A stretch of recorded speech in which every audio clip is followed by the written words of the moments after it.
M के times news में आपका स्वागत है। मैं हूं एम के आजाद। आज हम बात करेंगे मिशन 2024 के लिए भारतीय जनता पार्टी तीन अहम मुद्दों को लेकर चुनाव बेतरनी पार करने पर क्यों मशक्कतें कर रही है और 2024 भारतीय जनता पार्टी के चुनाव क्यों नरेंद्र मोदी के लिए अहम हो गई है।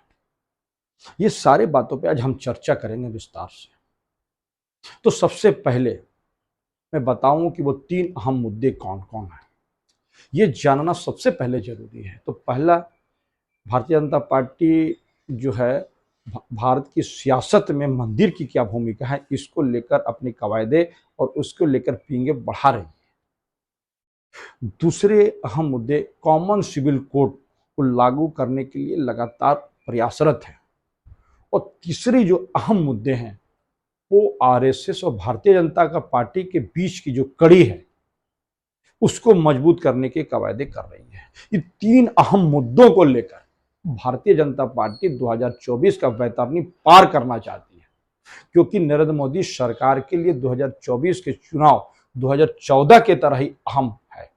हम बाद में बताएंगे आपको कि क्यों अहम है और उसकी क्या अहमियत है, इसकी हम बाद में चर्चा करेंगे। पहले हम उन मुद्दों पर चर्चा करें कि जिन मुद्दों पर भारतीय जनता पार्टी 2024 के चुनाव पे अपनी रणनीति बना रही है। तो सबसे पहले हम बात करते हैं कि भारतीय जनता पार्टी ने बड़े देश में बड़े आर्थिक सर्वे करवाया है। एक सर्वे के मुताबिक ये बात सामने आई है कि भारतीय जनता पार्टी इस बात पे कवायदे कर रही है कि देश की सियासत में मंदिर की क्या भूमिका है। जी, मंदिर की क्या भूमिका है, ये बातें भारतीय जनता पार्टी के लिए क्यों अहम है, ये तो किसी से छुपी हुई नहीं है।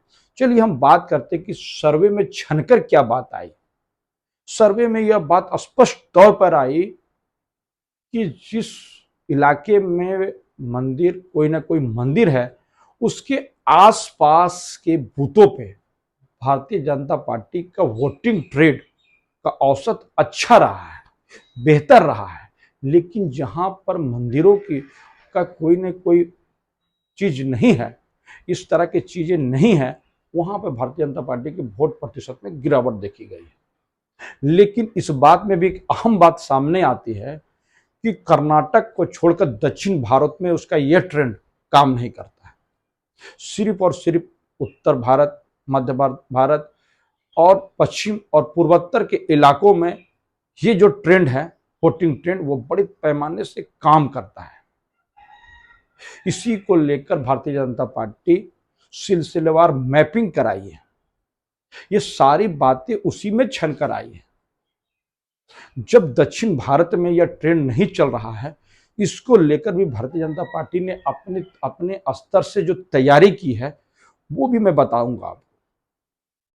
भारतीय जनता पार्टी ने दक्षिण भारत को मंदिर के जो ट्रेंड के तरफ या उसके वोटिंग ट्रेंड को अपने पक्ष में लाने के लिए बड़ी बड़ी कवायदे कर रही है, इसकी कोशिशें जारी रखी है।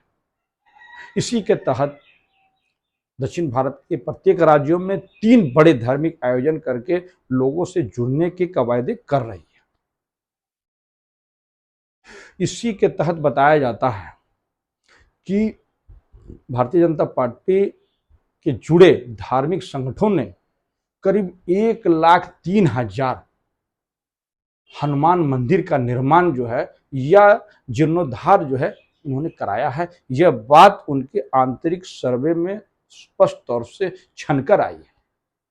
1,03,000 मंदिरों का, हनुमान मंदिरों का या तो निर्माण हुआ है या जीर्णोद्धार जो है वो कराया गया है। यही नहीं, उन्होंने बड़े पैमानों पे मुर्गन मंदिरों का भी जो है वो जीर्णोद्धार कराने में जुट गई है। 78,000 के करीब कुल देवी और ग्रामीण देवियों पर जो है उसके मंदिरों का जीर्णोद्धार में पैसे खर्च करने के लिए पूरी तरह तैयारी कर चुकी है। ये सारी कवायदे 2024 के जो वोटिंग ट्रेंड में सामने छनकर आई है। ये वोटिंग ट्रेंड 2014 और 2019 के चुनावों को के सर्वे के आधार पर ली गई है। सर्वे में यह बात बताई गई है कि 2014 में करीब 58% वोट जो है उन इलाकों में भारतीय जनता पार्टी के झोले में आई है जहां पर मंदिर के आसपास के बूथ रहे हैं, और 2019 में करीब 61% यानी इजाफा किया है। यानी 58 से 61% जो इजाफा इस मामले को लेकर हुआ है वो सिर्फ और सिर्फ नरेंद्र मोदी के चेहरे को सामने आने के बाद हुआ है। इससे किसी को इनकार नहीं करना चाहिए।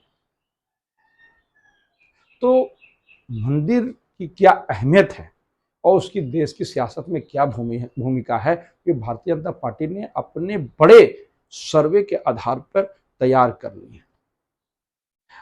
वैसे भी मंदिर का मुद्दा भारतीय जनता पार्टी को जमीन से आसमान तक उठाया है, ये किसी से छिपी हुई बात नहीं है। जी हाँ, मैं बात करता हूँ राम मंदिर को लेकर। जिस हिसाब से आडवाणी जी ने रथ निकाला और राम मंदिर के निर्माण के लिए जो कोशिशें शुरू हुई, उसी का नतीजा है कि भारतीय जनता पार्टी के उनके समर्थकों और भारतीय जनता पार्टी पर विश्वास करने वाले लोग इस पर काफी विश्वास करते हुए उनके साथ जुड़ते चले गए।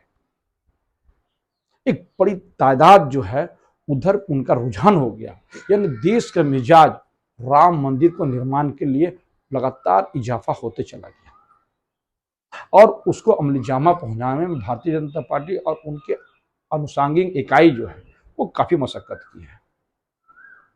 और 2024 से पहले राम मंदिर का उद्घाटन भी भारतीय जनता पार्टी कर लेगी, नरेंद्र मोदी जी कर लेंगे, इसकी भी कवायदे और इसकी चांसेस बहुत ज्यादा है। तो मंदिर के बहाने या मंदिर के को ध्यान में रखते हुए भारतीय जनता पार्टी की जो तैयारी है उसके बारे में मैं चर्चा कर चुका हूं। 11 जून को भास्कर, दैनिक भास्कर एक प्रमुख अखबार है जो 12 राज्यों में इसका ये होता है, प्रकाशन होता है। तो उसमें ये बात, इस सर्वे की बात खुलकर बताई गई है और फ्रंट पेज में इसको दर्शाया गया है।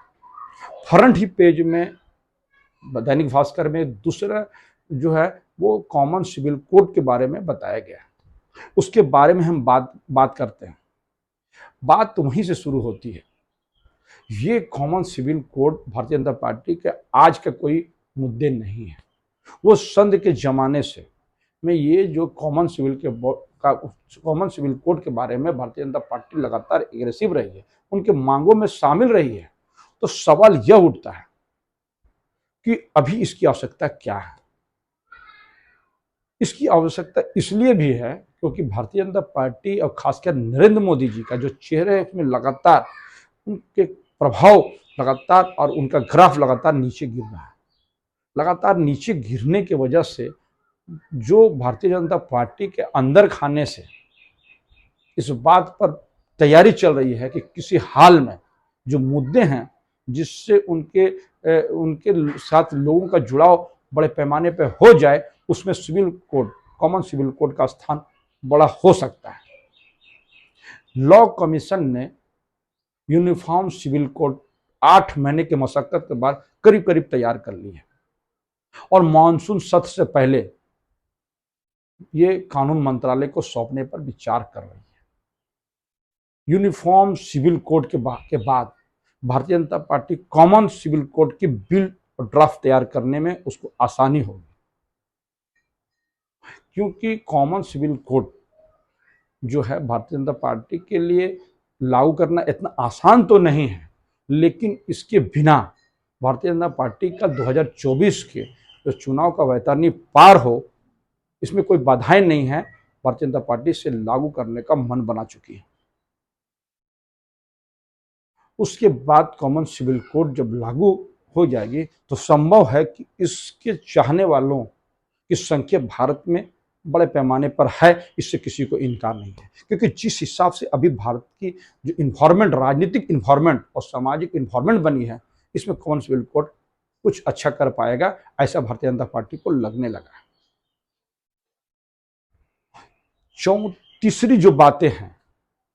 तीसरी जो अहम बातें हैं, जो आरएसएस और भारतीय जनता पार्टी के साथ जो कड़ी है उसको मजबूत करने का। क्योंकि जिस हिसाब से कर्नाटक के चुनाव हार जाने के बाद, यानी दक्षिण का द्वार भारतीय जनता पार्टी के बंद होने के बाद भारतीय जनता पार्टी के अंदर खाने में जो हलचल है वो कभी कभी न कभी नजर आती है। कई फैसले भारतीय जनता पार्टी नरेंद्र मोदी सरकार ने इसको लिया है, जो हड़बड़ाहट है वो सारा दक्षिण के द्वार के बंद होने के बाद भारतीय जनता पार्टी ज्यादा एक्सरसाइज करने में जुट गई है। एक एक बातों को फूक फूक के नरेंद्र मोदी जी और उनके भारतीय जनता पार्टी रख रही है। क्योंकि अभी कुछ ही दिन पहले आरएसएस ने जो बयान दिया, मतलब आरएसएस के प्रमुख मोहन भागवत में जो बयान दिया वो भारतीय राजनीति में हलचल पैदा कर दी। उन्होंने कहा कि नरेंद्र मोदी का करिश्मा और हिंदुत्व के साथ में भारतीय जनता पार्टी 2024 का चुनाव का बैतानी पार नहीं कर सकती, उसको आत्ममंथन की जरूरत है।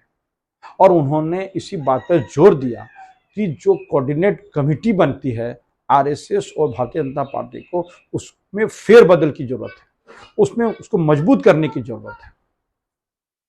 क्योंकि ये जग जाहिर है कि भारतीय जनता पार्टी आरएसएस को मैनेज करके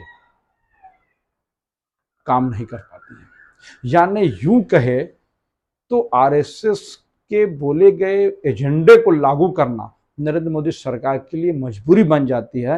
ये छिपी हुई बातें नहीं है, लाख छिपाने की कोशिश करे, लेकिन करीब करीब भारत की जागरूक जनता इस बात से वाकिफ है कि आरएसएस के द्वारा दिए गए कोई भी नियम और कानून को लागू करने के लिए नरेंद्र मोदी सरकार बाध्य है। तो इसी को लेकर जब आरएसएस के मोहन भागवत का बयान भारतीय राजनीति में एक अहम है और खासकर भारतीय जनता पार्टी के लिए तो बहुत विशेष अहम है।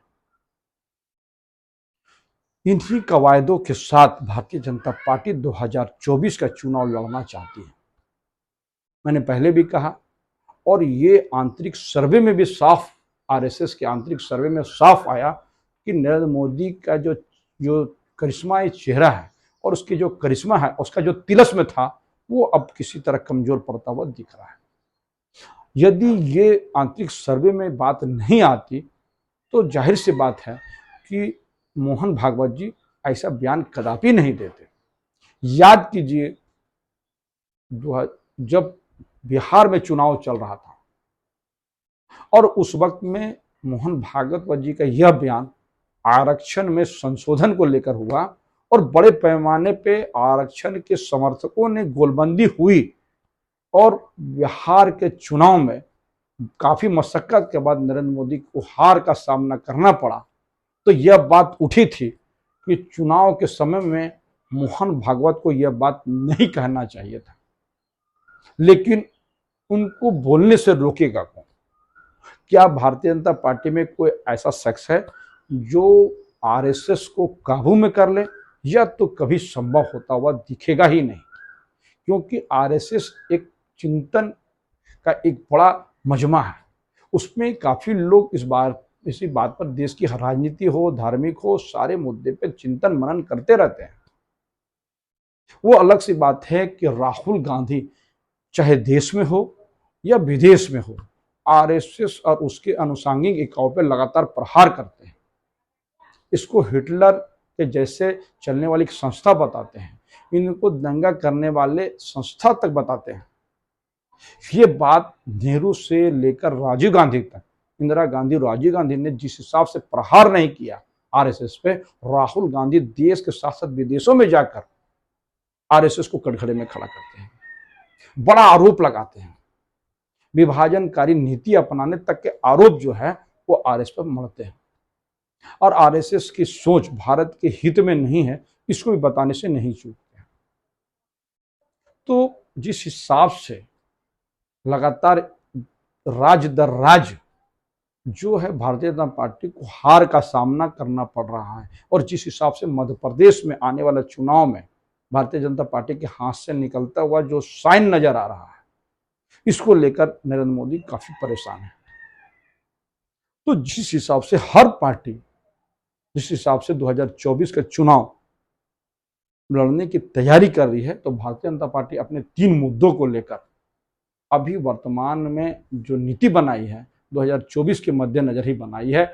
देखना दिलचस्प होगा 2024 का चुनाव क्या है, लेकिन पूरे विश्व में भारत के 2024 के चुनाव पे नजर रहेगी, इससे किसी को इनकार नहीं है। भारत के लोग तो बेसब्री से 2024 के इंतजार में लग गए हैं।